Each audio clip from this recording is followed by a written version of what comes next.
What is up, y'all? Welcome back to Rough Drafts. My name is Sam Pratt. This week, we are going to be talking about green cards.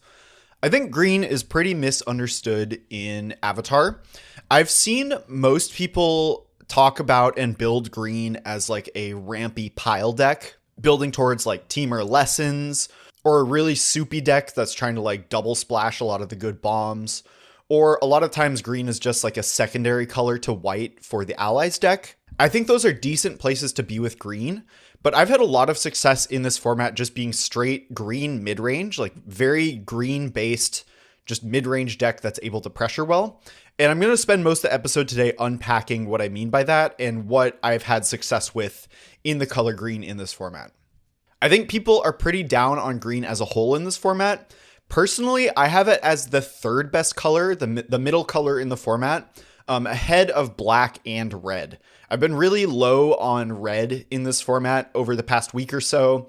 I know I was really high on firebending week 1. I've cooled off on that a lot as it's been harder to get in that deck, and I've come way up on green because I think it has a couple of really key commons that work really well in tandem with each other and are just kind of form a powerful game plan on their own.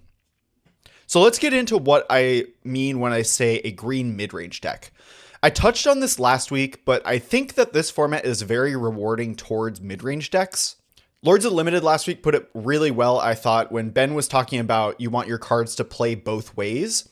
I think it's really important in this format for most decks to be able to play defense as well as offense. And the offense part is something that gets glossed over when talking about mid-range decks, I think a decent amount. And I think I talked about this last week as well. When people talk about mid-range and constructed, they're usually talking about like Boomer Jund or Pioneer Black-Red mid-range, which is a deck that I played a lot. These decks are most known, like the iconic cards in these decks are the interaction pieces. So like Thoughtseize, Lightning Bolt, Fatal Push. And in constructed, mid-range decks are often criticized for being too reactive. Like they're not able to pressure, say, a combo deck fast enough to actually be effective. In limited, mid-range is much more literal. You're playing cards that play well on both offense and defense, and you're planning to choose your lane into I'm the beatdown, my opponent's the beatdown, and then I'm going to turn the corner later. You're planning to choose your lane as you're playing the games. And I think people often think of mid-range as like, well, I'm going to put a bunch of removal spells in my deck and I'm going to kill my opponent's stuff and then attack them. I think in limited, that's closer to a control deck. Like I would describe that as a control deck if that's your primary plan.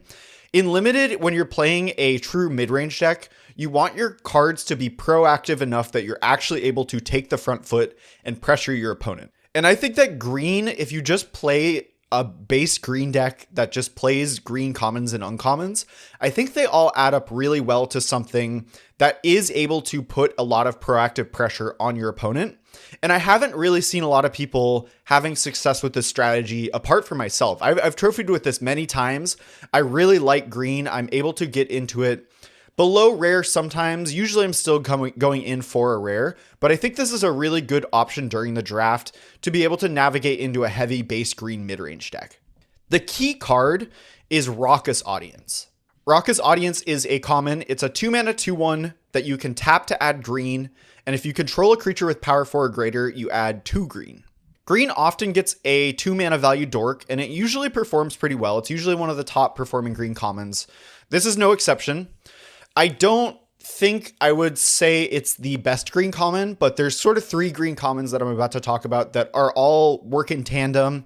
And I think that this is right up there with them. Commons in 2025 are so contextual.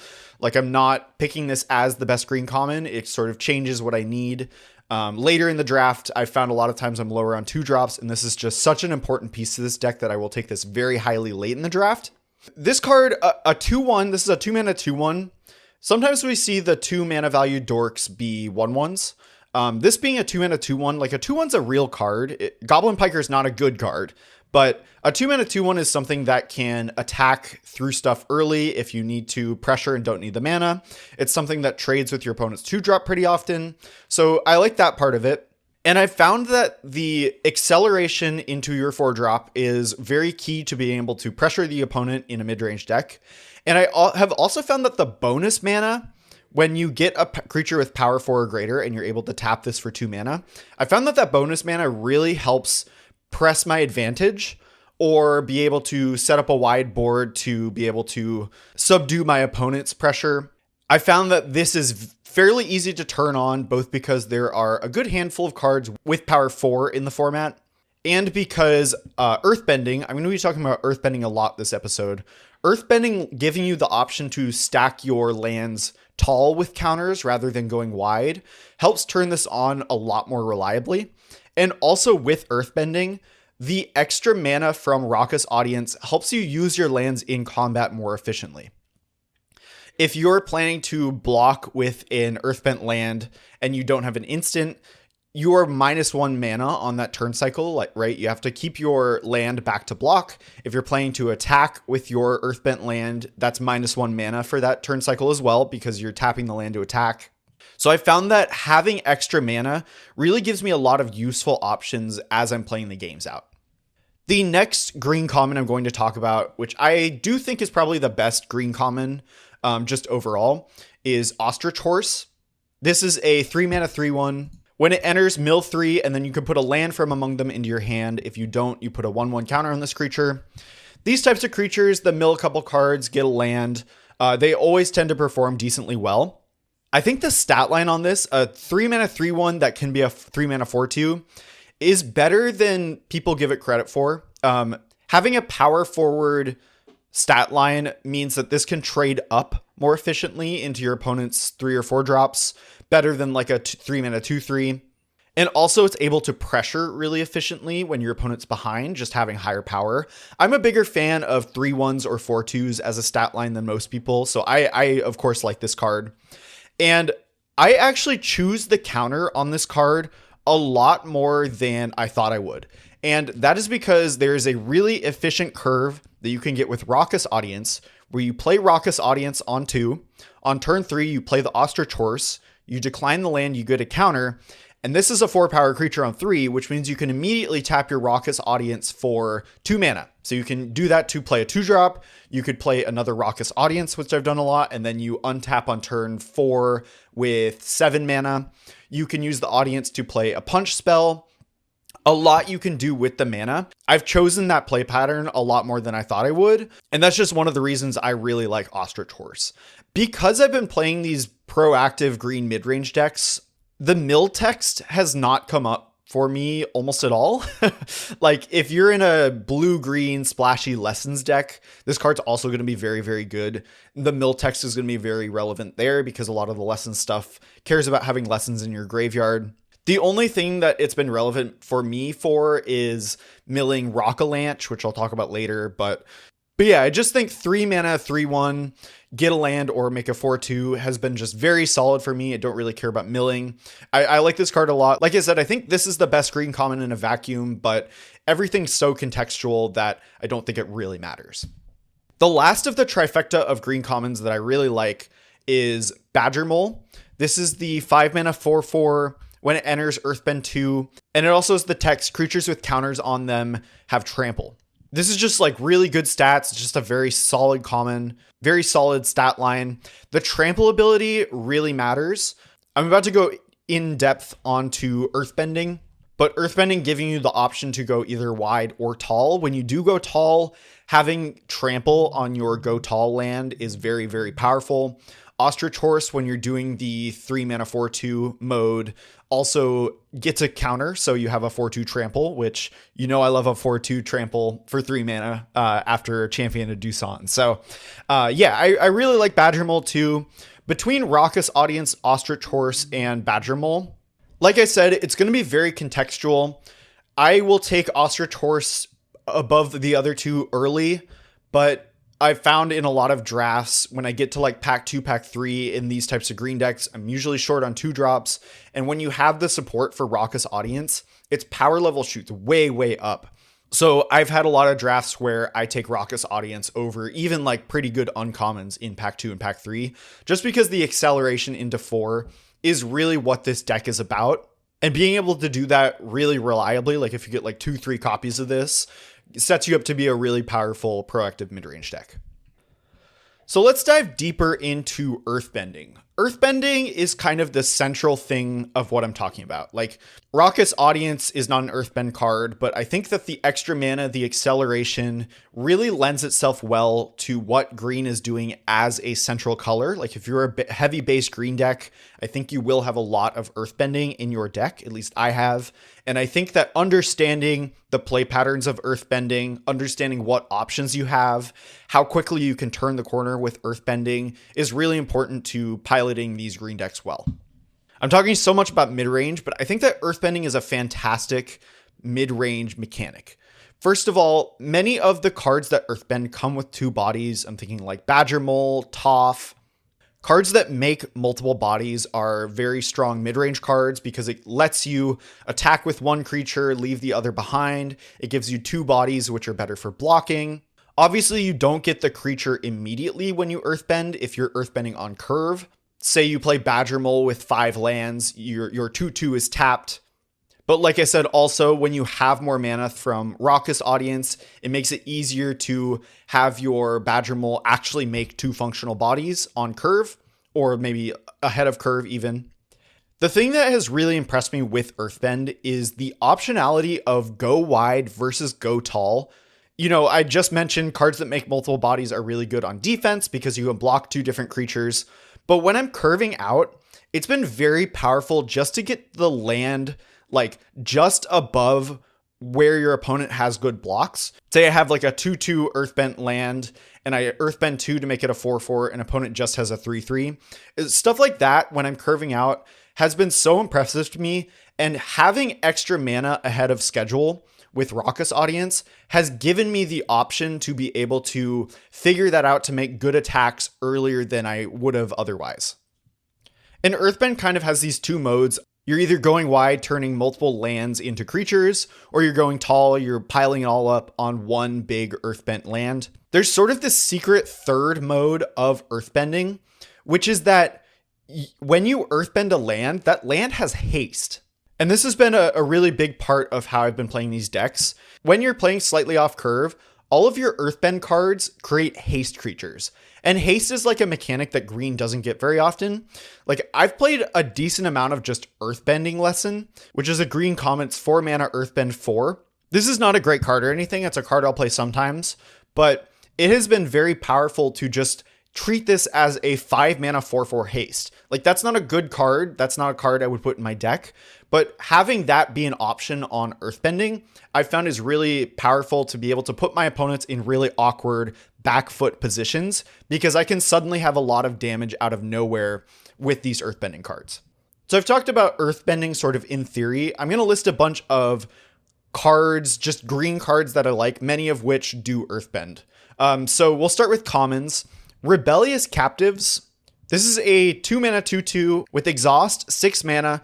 Put 2 1/1 counters on this creature, then Earthbend 2. The game in hand win rate for this card is really low. I'm not sure why. I've been really impressed with this. I've been pretty impressed with this. Green, I found sometimes my decks have a 2-drop problem. This is my favorite 2-drop alongside Raucous Audience. I guess it's my second favorite 2-drop with Audience, but I have found that the exhaustibility on this comes up a lot. It just gives you something to do when you have a lot of extra mana, which you will if you're playing enough Raucous Audiences. You can do this mid-combat as a combat trick, both for this creature, like to pump it to a 4/4, and to Earthbend 2, not only on a new land, but you can mid-combat Earthbend on your already attacking Earthbent land. And I've just found that that sort of optionality on this card really matters. And like I said, you can also make 2 bodies with this, which is just like good defensively as well if you're behind. And it's a 2-drop. So I like this card a decent amount. It's not in the top 3 of green commons, but I would say it's a little bit below, but my other 2-drop of choice. Earth Village Ruffians. This is the 2 Golgari hybrid 3/1. When it dies, Earthbend 2. Don't like absolutely love this card. I like it worse than Rebellious Captives, but I do think it's fine. This is sort of just a fine, medium defensive ability, kind of an annoying sticky creature your opponent has to like deal with multiple bodies most of the time. I'll play a copy if I need something else to fill my curve here. Been like decently happy with this. Earthbending Lesson. I talked about this one a moment ago. This is the 4 mana Earthbend 4 Lesson. This card is performing really poorly in game and win rate. I like this the more earthbending I already have. Often my green decks have a lot of badger moles that gives all of my cards with counters trample. This can stack stuff up to make like an 8/8 trample. That's a pretty powerful option out of nowhere. It's also, like I said, a 5 mana 4/4 haste, often with trample as well. I won't play this card unless I have a ton of earthbend and need a 4/4 for 4, which I should mention, you do want a decent number of 4-power creatures with your Raucous Audiences. If you're short on that, just going turn 2 Audience, turn 3 Earthbending Lesson, you do get all of your creatures are tapped. That way you have a tapped 4/4. But next turn, your Raucous Audience will tap for 2, so you'll have 6 mana on turn 4. I think this is a fine card to play if you need something like that. I'm not going out of my way to play it. I would rather play more Badger Moles or higher rarity 4-drops. A couple other commons. Pillar Launch. This is single green instant. Target creature gets +2/+2 and gains reach until end of turn. Untap it. You might be surprised, this is the second highest game in hand common. I believe it's just tied with Ostratorse. They're like neck and neck. This is a significantly lower play rate. So people, I think, are only playing it when it's good. But in these sort of assertive mid-range green decks, I think a combat trick is pretty good. Single mana is very easy to fit into your curve. This has extra utility against flyers. There's not too many reach creatures in green. I've played a copy of this card a decent amount and been like pretty happy with it when I need it. Origin of Metal Bending is the last common I'll talk about. This is a 2-mana instant lesson. Choose one, destroy an artifact or enchantment, put a 1/1 counter on target creature you control, it gains indestructible. Just a decent combat trick protection spell. It can be a surprise trample trick with Badger Mole. I've actually been blowing up artifacts and enchantments pretty often with this. My opponents love to watery grasp my earthbent lands, and being able to like pass the turn, they take their turn, you Origin of Metal Bending on their end step, blow up the watery grasp, and then have a surprise attacker has come up for me quite a bit. I like this card a decent amount. I'm usually playing at least one copy in these decks, so definitely watch out for it. Moving up to uncommons, let's talk about Raucous. This is a 3-mana lesson sorcery. Earthbend X, where X is the number of forests you control and has flashback for 6. I think this card is awesome. If you are completely mono green, which I have not done, I've gotten pretty close. This card is obviously excellent. It's going to make a 3/3 on curve, but oftentimes you're going to hold it till like turn 5/6, where you can get a 5/5 or a 6/6. And remember that this has haste, so this being so cheap is really powerful there. I think this is a good time to talk about how in these green mid-range decks I've been building, I've been very heavy green every single time. I really want to play all of my cheap cards are green, except for maybe like some really powerful higher rarity cards or like green removal. I've been green red a decent amount. That's just using red for mostly the common removal spells, Firebending Lesson and Lightning Strike. So Raucous in most of my green decks like this is a pretty good fit, even if I'm not mono green. I want to try to have at least 10 forests. If you can get to about 11, I think that you're really doing it with this card. Well, not really doing it because you're not monocolor, but you're like pretty much doing it with this card. I would easily play it with 10. Happier if I can get to 11, but I think this card is really nice. You can also mill it off Ostratorse. The 6-mana rate isn't great, but sometimes that's what you need to win a game. So I've been very impressed with Raucous. I'm not taking it super highly and moving in, but I'm often getting this passed to me pretty late, and I'm very impressed with it. So I think it's great. Toph, the Blind Bandit. This is 3-mana star 3. When it enters Earthbend 2 and Toph's power is equal to the number of 1/1 counters on lands you control. Don't need to talk about this too much. I think this is one of green's best uncommons. It earthbends, it's 2 bodies. Toph can get to like an 8/3. I've had her. This card's great. The Boulder, Ready to Rumble. 4-mana 4/4. When it attacks, Earthbend X, where X is the number of creatures you control with power 4 or greater. This looks like a card that shouldn't perform well. It's a 4-mana value card with no enters ability, no protection. However, you get this down on turn 3 with Raucous Audience, and then you use the Raucous Audience mana that you have. You have 6 mana on turn 4 to play another 4-drop. and then you attack with the Boulder and you're Earthbending 2 on attacks and still have 2 mana left over. This card's very powerful. It often self-enables, like I'll have a Badger Mole with a 2/2 Earthbent land, and I'll attack with the Boulder and make the 2/2 into a 4/4, and then I can have 3 4/4s attacking. That's a very common curve that I've done too. Again, similar to Rockalanche, not a high pick in the abstract like Toph is, but I do think that once I'm in green with the Raucous Audience plan, with the like base green Earthbending plan, I think this card's very, very strong. Probably one of the best 4-drops you can play, below rare. Talk about a couple cards that aren't strictly mono green. Dai Li Agents. This is the black green signpost. It's a 5 mana 3/4. When it enters, Earthbend 1, then Earthbend 1. And when it attacks, each opponent loses X life and you gain X life, where X is the number of creatures you control with +1/+1 counters on them. I think this card is pretty underrated. I don't believe that Golgari is performing well as a deck, but I've been quite happy with Golgari as my complement to green, with black as my complement to green. I think this card's very strong. It's not 4 power for Raucous Audience, but it's not too hard to augment this with counters in some way. And I also think the Drain ability combined with Trample is really good for putting your opponent even further on the back foot. And also this card helps you race if you are trying to turn the corner. So I've been very happy with this card. I should mention like what colors I'm pairing with green in these base green decks. It's mostly black and red. I think that neither blue nor white add too much to the base green plan. Like if you're blue-green, you're going to be wanting to be more like splashy lessons. I think that's what the blue cards do better. And the white cards, I think, play better with other white cards than with other colors. But I've been really happy with black or red as a complement to this, mostly for their removal spells. Just Firebending Lesson, Lightning Strike, Sold Out have been all very solid. And obviously black has a lot of really good rares that I'll move in for my secondary color for. One other non-green card I want to talk about, Cave of Two Lovers. This is a red uncommon saga. Chapter 1, make 2 1/1 allies. Chapter 2, search your library for a mountain or a cave card. Put it into your hand, then shuffle. And then chapter 3 is Earthbend 3. People are underrating this card quite a bit. This is very strong. I think this is red's best uncommon. I take it very highly. I've been very, very impressed with it. I think it works well in these green decks. It doesn't make a creature with power 4 or greater, but the 2 creatures help you sort of set up defensively, and the Earthbend 3 at the end really helps. And I found that getting the extra mountain, like these decks just always want mana. They never want to run out of lands for various reasons. So very, very impressed with Cave of Two Lovers. I pick it very, very highly, I think, and I get past it way too often. Oh, one other card that I forgot to mention is Rumble Arena. This is a common land with Vigilance. When it enters Scry 1, you can tap to add colorless, and then it has that Crystal Grotto like filter ability. In these green decks, the Vigilance on the land is very, very important. Vigilance is a great mid-range ability. Again, it can attack and block. I want at least 1 copy in every single green deck that is of this ilk, has like a lot of earthbending.